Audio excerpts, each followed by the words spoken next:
Welcome to Lunchtime Politics on Channels Television. I'm Edo State. First, the big stories making the rounds at this hour.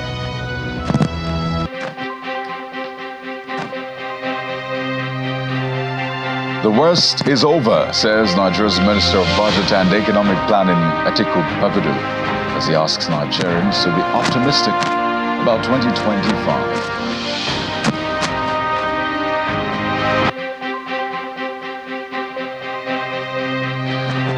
And no end in sight to the river's political crisis, it will seem, as the FCT Minister, Wike, in turn accuses former Governor Peter Odili of turning rivers to personal estate.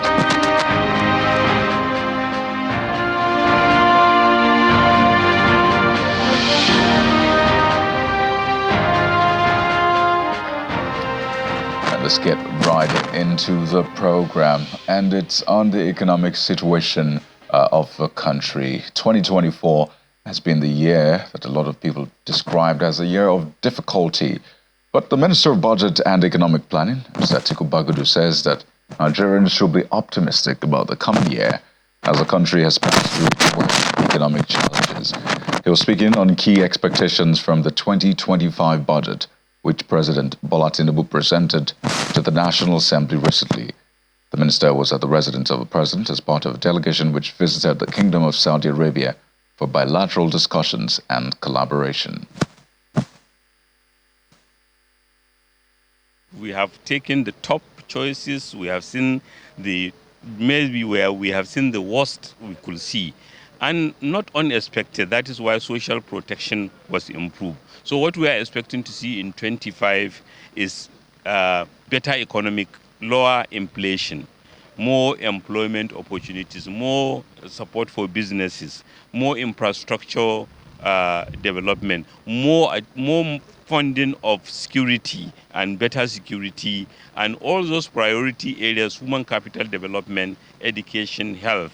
We are sure to see more in that direction, and the quality of life will get better.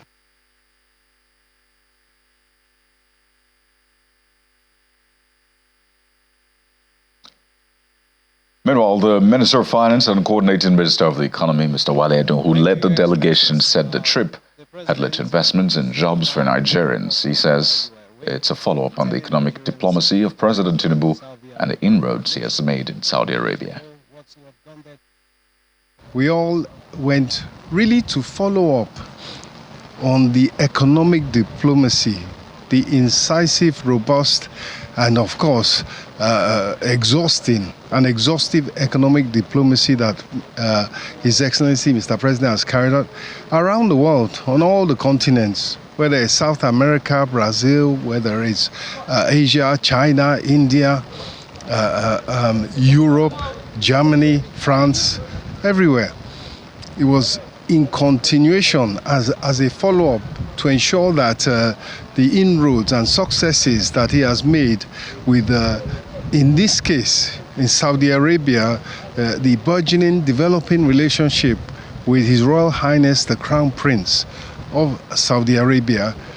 And we just followed up on some of those leads across the various opportunities that are there for foreign direct investment, for trade partnerships, and for even financial investment. What we have brought back is foreign exchange. What we have brought back is jobs for Nigerians. If you look at the demographics of Saudi Arabia, to the extent that they are investing abroad, they are not going to be exporting their people. They're not like some of the other big populous countries of Asia. So clearly, where they invest, that is jobs for Nigerians.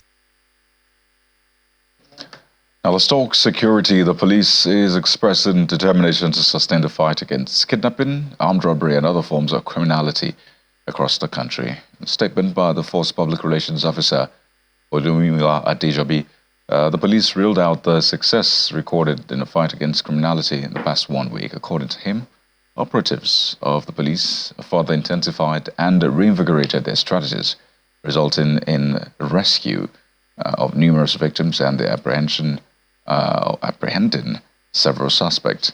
The Force PRO says coordinated operations were conducted in various states, including Lagos and Kwara, leading to the rescue of 13 individuals who had earlier been kidnapped and held for ransom, and the arrest of several armed robbery suspects. And now to Rivers politics, where there appears to be no end in sight to the political back and forth, which spiraled into a crisis in the state. Even as the year winds down, the FCT Minister, Mr. Wike, has accused former governor of the state, Dr. Peter Odili, of siding with the current governor, Siminalayi Fubara, against him. Mr. Wike made this known in Port Harcourt during a Thanksgiving service for the Speaker of the Rivers State House of Assembly, Martin Amewule.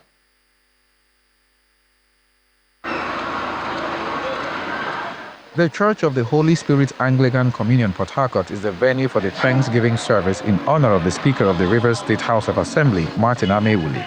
In attendance are top politicians across party lines, including the Minister of the Federal Capital Territory, Nyesom Wike. In his address, the celebrant expresses gratitude to God for his political journey so far. When I was contesting the last election, I knelt down and I cried and I prayed to God. And I said, Father, if you keep me alive and I succeed, I will come back to the house of God and I will tell the world of your goodness.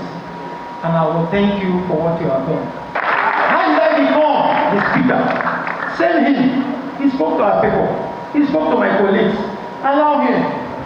I think he will do well. And they trusted his decision. The FCT minister commends the speaker for his steadfastness from 1999 till date, as well as his political wisdom in piloting the affairs of the assembly. Martin symbolizes a man you can talk about integrity.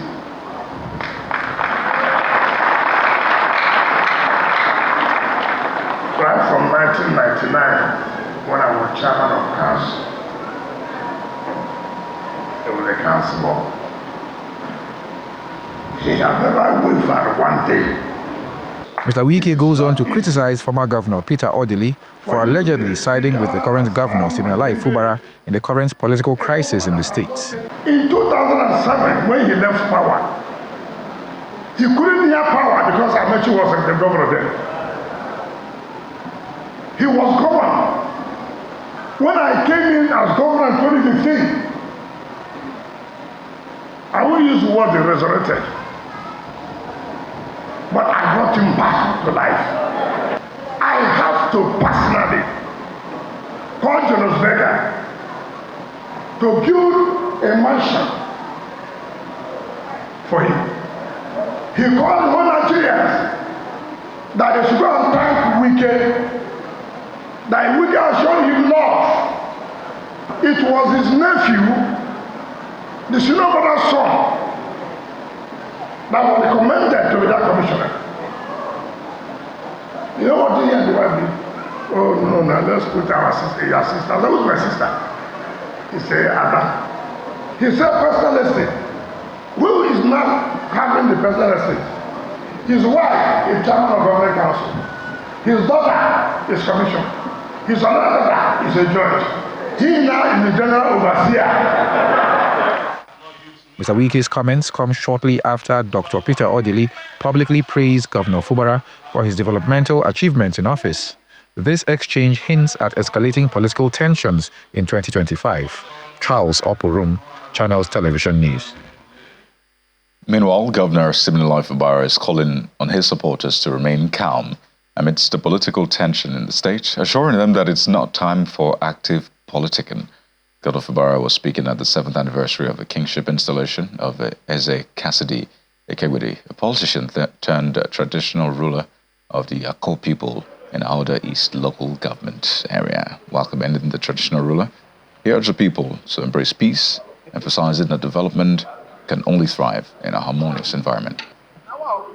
This is a full how do people move without taking permission? People didn't tell me.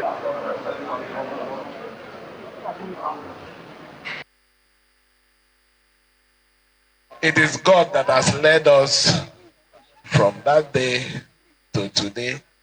And each day we get stronger, stronger and stronger. It is only God. We are not achieving this because of our strength or because we are boasting. It's because our strength is built in God.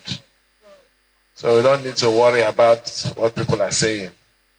Let the time come and we'll see how it will end. The most important thing is we must ensure that we live peacefully. Development can come to your kingdom. Development can come to a clear ethnic nationality without peace. There will be a lot of means to bring disunity amongst you. Try as much as you can to avoid it. You know the mechanism of our people, divide and rule. Try to avoid anything that will bring problem to this kingdom so that we'll continue to show that we love you by ensuring that we'll bring meaningful projects that will bring development to the entire people. So while all of this is going on, there's still that critical question of delivering good governance to the people across levels of government, federal, state, and local government. So this was a year that a lot of people thought finally local government autonomy will become a thing. But months after the Supreme Court judgment, looks like that autonomy remains elusive. So we're not letting that out of our sight just yet. We're joined on the program by the Executive Director of Electoral College, Mr. Kunle Lowell, joins us virtually on the program. Welcome to Lunchtime Politics, Mr. Lowell. Good day, Claudia. It's a pleasure to be here. Compliments of the season. Well, I wish you the same. But when you take maybe a check across board, talking all the states, and you look at how far they've been able to either achieve autonomy or otherwise, as the year winds down, by way of review, what will be your review? Well, looking at the way autonomy has gone, first and foremost, I think we have democracy a little mixed up in Nigeria. First, there are separate tiers of government, and every tier of government is autonomous. And before the Supreme Court's interpretation, there was no amendment needed to be made in the Constitution. So I'm surprised till now. Federal government is just saying it will now be releasing funds directly to local government councils. I think local federal government said that about 2 weeks ago or a week ago. And I think I'm tired of the kidnap of the local government by states. And states, and it's a contradiction because if you look at a state like Anambra, who was even asking, I remember Soludo on TV, Governor Soludo not too long on TV, asking for more powers and control of state resources from the federal, and he's indirectly creating a law, or his state assembly has created a law which shows he has also kidnapped his state house of assembly along with his local government for funds to be reimbursed back to the state from local governments. And, for me, I think I've always said it, the bug in the system has always been the excessive power by the state governors. For me, that's always been the problem of autonomy in Nigeria. And I find that very interesting because the governor derives the power from all of the other structures. That's what it should be. That's why we have the checks and balances, right? So the governor's power as executive is subject to the powers of the legislature. And there's also the judiciary as it is. So how is a governor able to still wield such power? Is it as a result of connivance, willful connivance by those other arms? Yeah. Because you call it kidnap. Kidnap is against your will. But it's another thing to submit yourself and say, don't take me in, not kidnapping this time around. So it's a little bit of both. I believe that state governors have indirectly, whisked away the local government, the institution itself, not even the people. But now here's the problem. Now, the electorate, of course, votes in people into State House of Assembly who haven't read the Constitution. We're putting political literacy or understanding of the Constitution at about less than 10% in State House of Assemblies across Nigeria. And therein lies the problem. So when you have people that have not read the Constitution, it's easy for the governor to, manipulate or use those things. Governors have already taken over the local government, and this is critical because the local government, is the first handshake of democracy to the people. So when you directly take this out of the equation, there is no how dividends of democracy will ever reach the people, no matter how good the president is, no matter how good the governor is. And therein lies the major problem for me generally. And I think this all is based on the fact that people don't even understand the way the constitution or jurisdictions of office or how the jurisdiction, how offices in Nigeria, elected offices in Nigeria should function. So they just believe anything that comes their way. And for me, I think I've always said this, that if a country is only as powerful as how many people understand its laws, that's how strong institutions are. Well, so some have said, and I think you referenced that we didn't need a Supreme Court in the first place to make a pronouncement. The Constitution is quite clear, right? But some said, let's have a two-factor authentication kind of setting, right? Let the Supreme Court give some sort of legitimacy or make it clearer so nobody will say it's misinterpreted or what have you. So we had the Supreme Court judgment. But some said, again, that was meant to be a constitutional amendment and the Constitution has not been amended. So those issues aside, making headway now. First, I'd like you to rate the success of this, because, well, they say it's not going to happen overnight. It's a process. So some say we've made progress, at least, okay? The cup is half full. So for you, how would you rate the success or otherwise so far this year? And I'm going to then move to my next question, which is dependent on the response you give. So on a scale of, let's say, 1 to 10. 2.5. A 2.5. Average. Yeah, okay. Averagely 2.5. I'd give that now. Well, 2.5 is fail, right? No, it's not even average. So let's now talk about where the problem lies. You've mentioned the governors, right?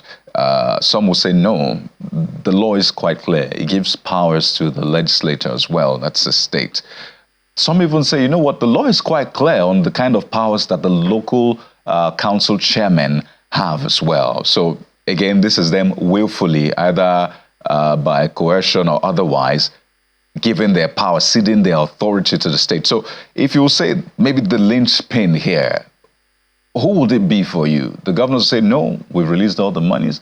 The local government will say, well, no, we are victims here. The state assembly will say, well, it's the law. It's what the people want. We're giving them. So where's the linchpin really?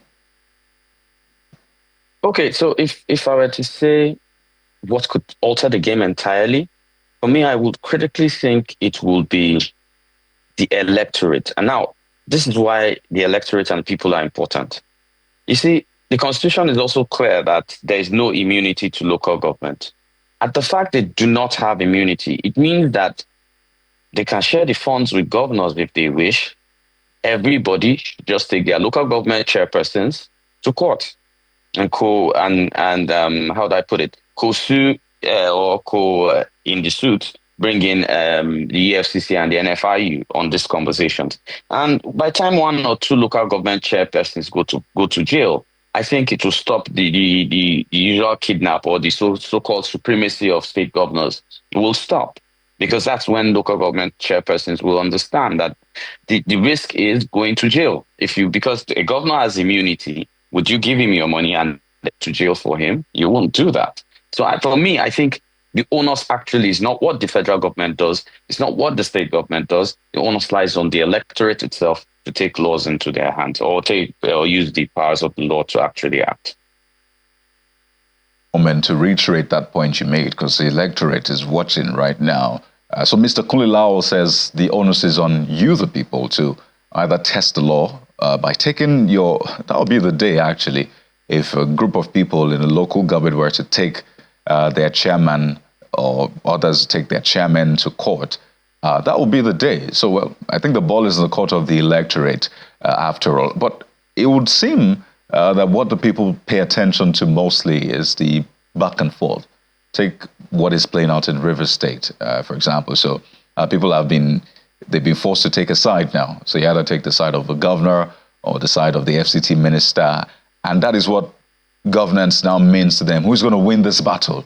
Not necessarily, hey, who's going to fix this road? This road has been bad for months. So what do you make of this? Is this a year people should begin to look away from those things and say, well, you guys sort yourselves, but sort governance first?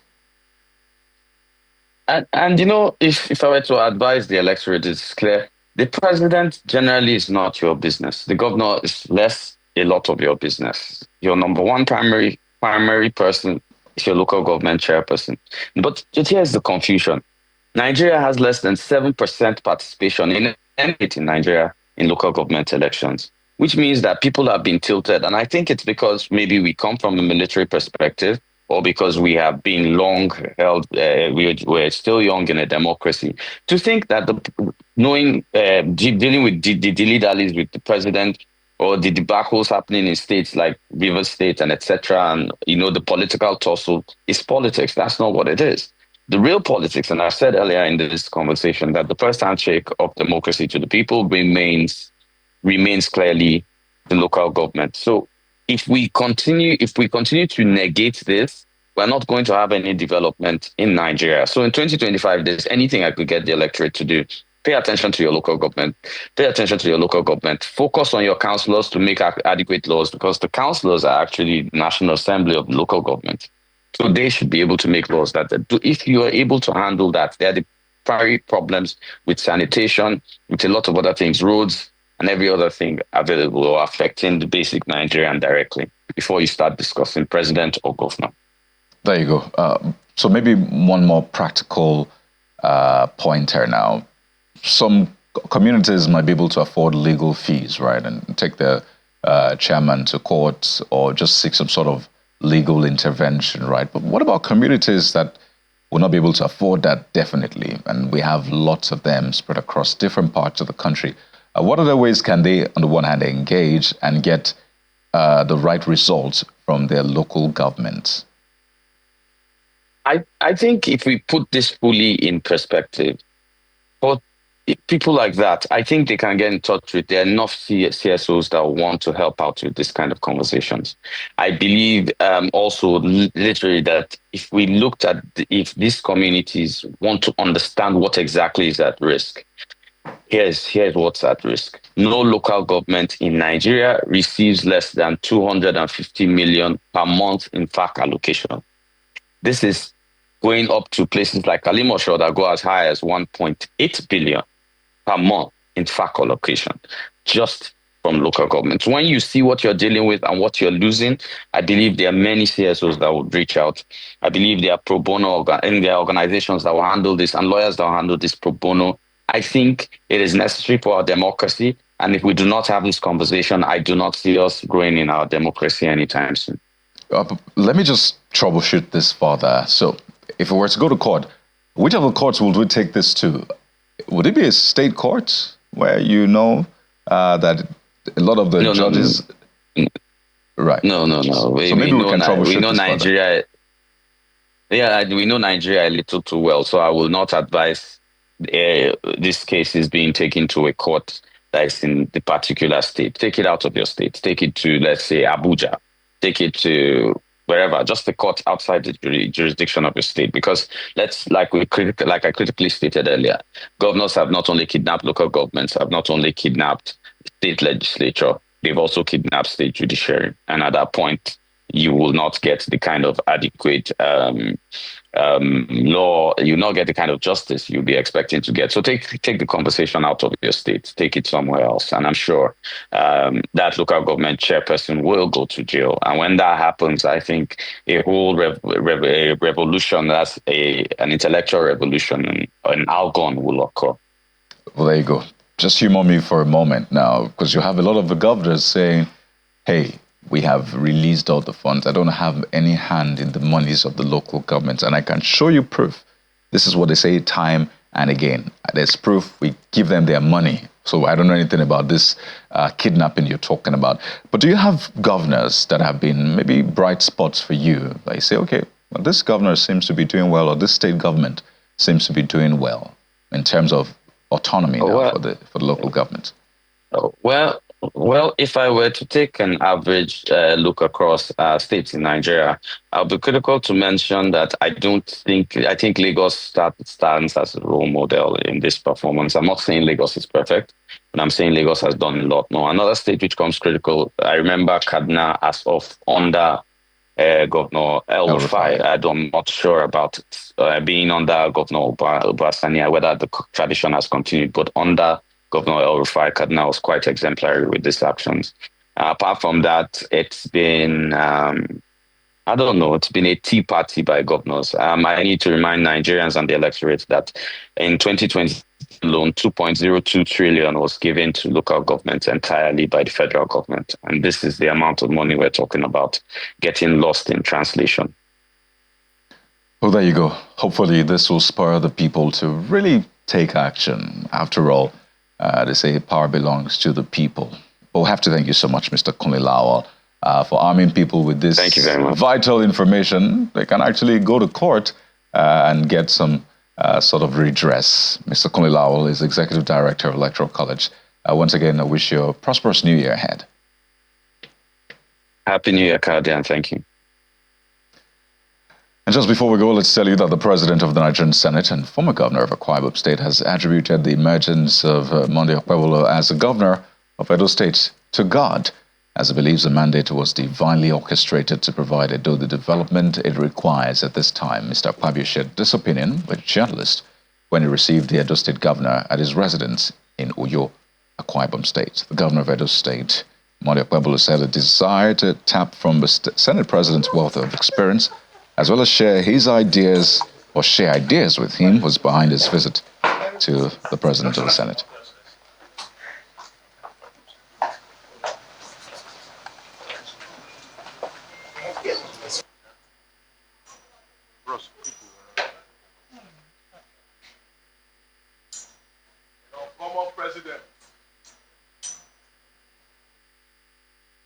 I've come for uncommon impartation.